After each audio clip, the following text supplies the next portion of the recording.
Tren energi bersih di dunia dan strategi PT Aneka Tambang Tbk menggenjot operasional bisnis akhirnya sukses mendongkrak kinerja keuangan perusahaan plat merah ini.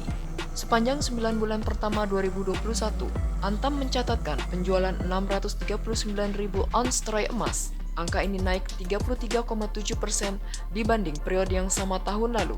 Antam juga membukukan volume penjualan ferronikel sebesar 18.880 ton nikel dalam ferronikel.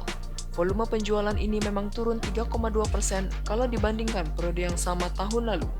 Akan tetapi, penurunan ini dikompensasi oleh kenaikan volume biji nikel sebesar 190% year on year menjadi 8,3 juta wet metric ton.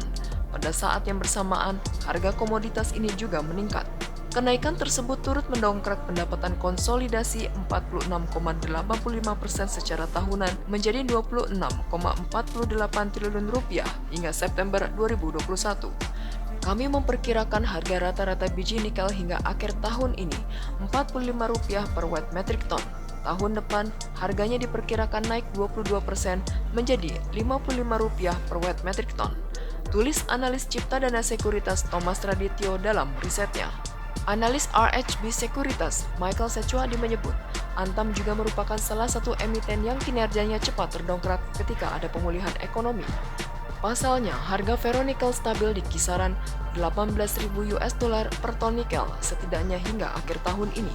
Harga emas juga diperkirakan stabil antara 1.700 hingga 1.800 US dollar per ons troy dalam jangka menengah. Juan Harahap, analis Mirai Aset Sekuritas, mengamini pemulihan ekonomi dan operasional mampu mengerek pemasukan Antam. Di sisi lain, aktivitas ini juga membuat belanja operasional atau operational expenditure membengkak. Imbasnya, margin laba bersih Antam tahun ini hanya tercapai sekitar 6,4%. Juan sebelumnya memperkirakan Antam mampu mencatat margin laba bersih 7,9%. Margin laba bersih tahun depan juga dipangkas menjadi 7,3% dari sebelumnya 9,8%. Juan mempertahankan rekomendasi buy bagi Antam, namun ia menurunkan target harga menjadi Rp3.200 dari sebelumnya sebesar Rp3.250 per saham. Sementara Thomas dan Michael kompak mempertahankan rekomendasi buy.